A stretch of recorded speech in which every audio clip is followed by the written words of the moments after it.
We're halfway through the month, and these are the first 7 books I have read in February 2026.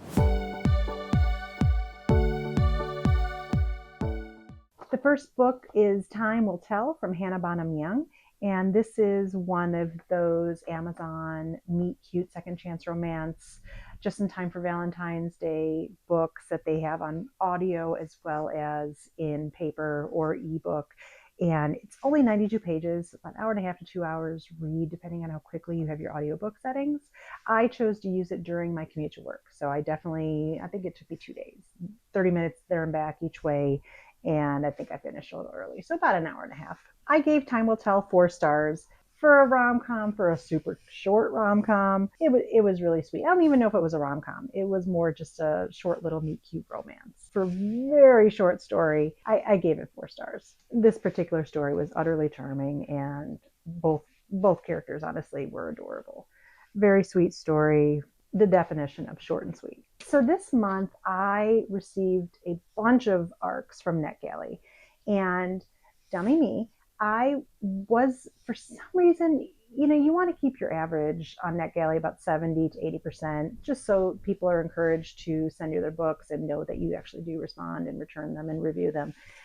Well, I'm fairly new at this, so I did not realize, and I don't know if this is just perimenopause brain or what, I just wasn't computing that score was related to, let's say you have 5, 6, 10 books on your shelf that they're kind enough to loan you to read to get your review. The score has to do with the return rate. And so if you haven't read them yet, it doesn't matter if you just got them. If you haven't returned them, your score keeps going down. And so I accepted 5 or 6 books, not realizing that was going to take my score, which was at 100%, down to like 40 or something like that. And so I have a lot of ARCs this month because I wanted to get that list back down to 0. And now that I know how that works, I will only do one at a time to make sure I don't mess with my score. And so The Heir of Whitestone is the first book that I read as an ARC from NetGalley in February. It is by Catherine Coulter. This book will release on February the 24th. So it's coming up really soon, right after Valentine's Day. So for me, this was charming start to finish. As soon as you dive in, if you can transport yourself to early Victorian England, right a year or two after Queen Victoria took over and began her reign. So she's newly married, she's having babies. It's kind of spread, like anybody with children with marriageable age daughters want their daughters married off, and just like Queen Victoria. This book absolutely reminded me why I used to love reading historical romances. I used to read a lot of them, 15 years ago.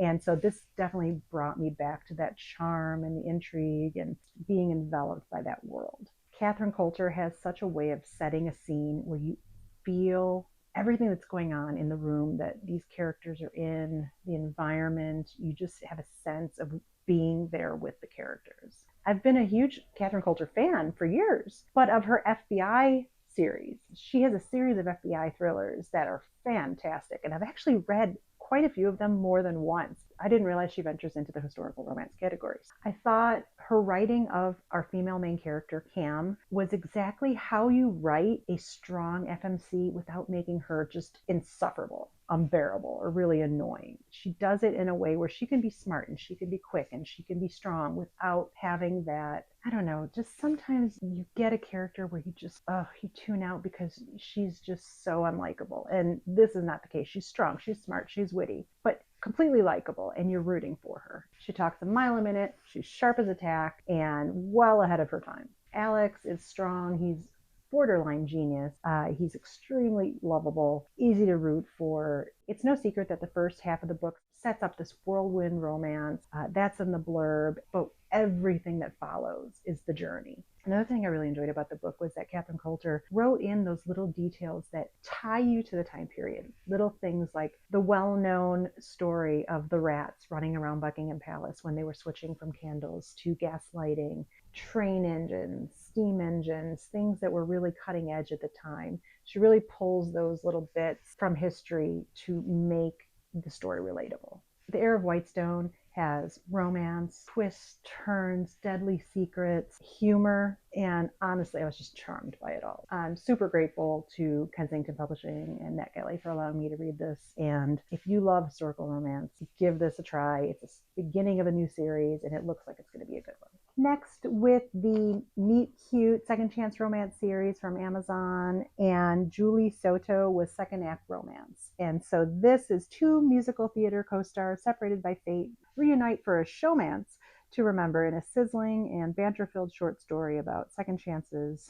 This was fun. Again, not maybe quite as fun for me as time will tell, but I gave it 3.25 stars. Again, I was able to listen to it in a day and a half going to and from work. This is my third listen in the new Meet Cute romance series leading up to Valentine's Day from Amazon. And it would make me want to finish the whole series. It's just cute. And because it's so easy to listen to in just a couple of drives to and from work, it's well worth the listen for me. Very lighthearted and completely lovable characters. Next on my list was my first 5-star read of February. And you don't get one every month. So the fact that I had one so soon after January's 5-star read, I consider myself completely lucky. I received this ARC audio book from NetGalley. I didn't get both the print and audio. I just did the audio. And I'm not even sure if I would love the print version as much. Probably.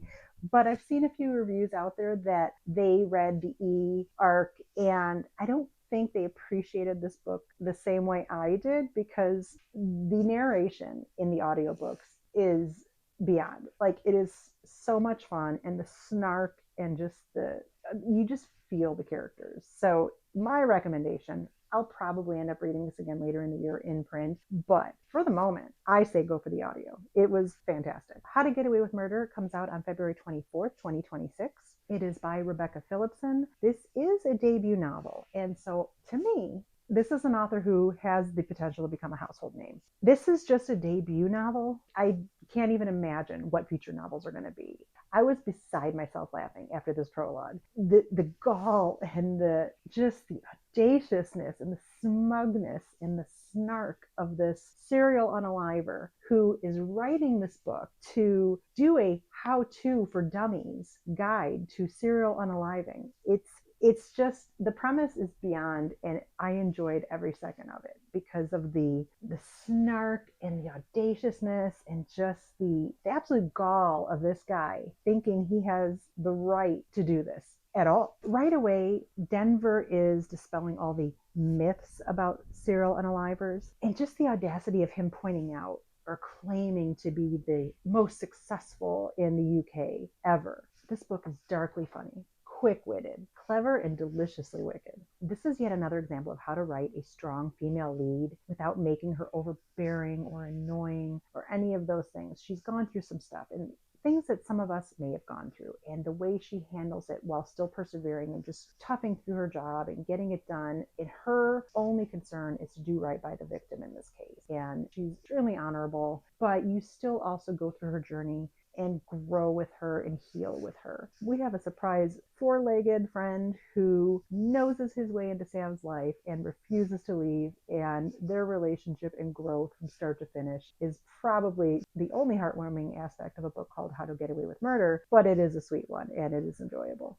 The audiobook again had me simultaneously charmed, shocked, laughing out loud, clutching my stomach. Denver Brady's narrator was hilarious and audacious and smug and just everything you could ask for. His first person narrative is priceless, if not jaw-dropping a lot of the time. If you love dark wit, dual narration, clever procedurals, this book, and especially this audiobook, is for you. Thank you again, Macmillan Audio, as well as NetGalley, for allowing me to listen to this. I had a blast reading this. 5-star, 2 months in a row, both being ARCs.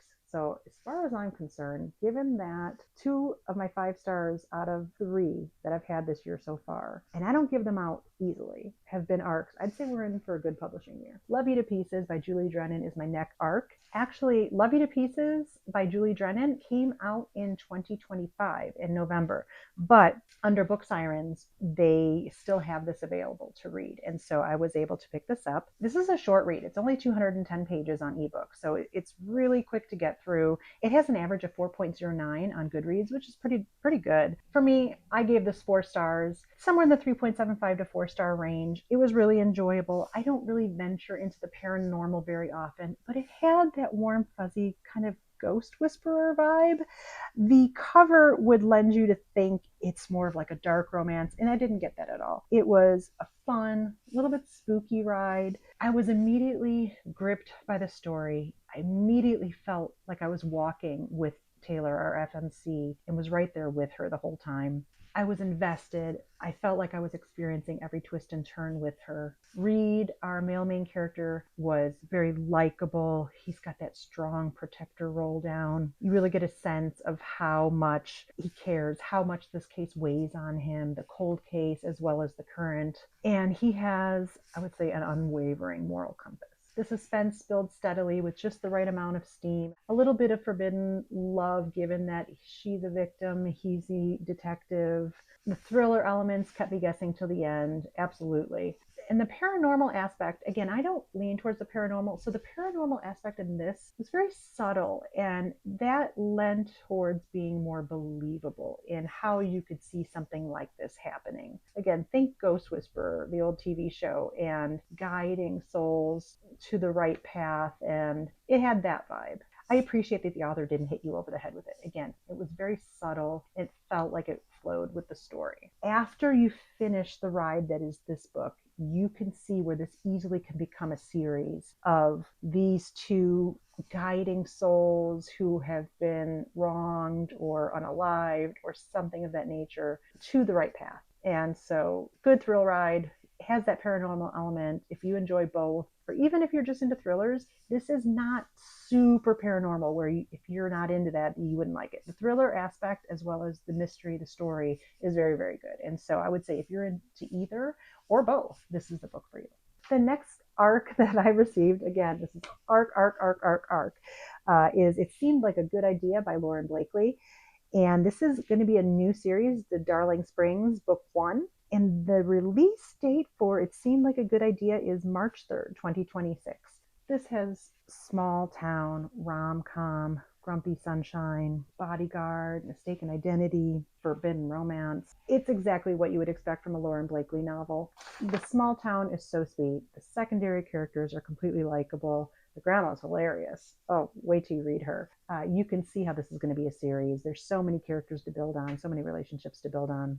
Banks and Ripley are our FMC and our MMC. They have a good, quick-witted back and forth throughout the book. Their chemistry is really spicy and fun and spirited, and they navigate the misunderstanding of their first meeting that led them to being angry in a really fun way. And their story develops over time, over 3-4 weeks, and it's really cute. I ended up giving this 4 stars. Previously, I had read her Men of Summer series, which is the baseball, romance, age gap, which was really quite fantastic. If you have not checked that out, definitely do that. I would say it's a 3 out of 5 on the spice scale. Spicy, relatable, charming, and for the most part, a little bit predictable in the best Lauren Blakely way. You know you're going to get that HEA, and you enjoy every second of the ride getting there. If you love yearning, small town romance, a little bit of forbidden with an HEA, this is definitely the book for you.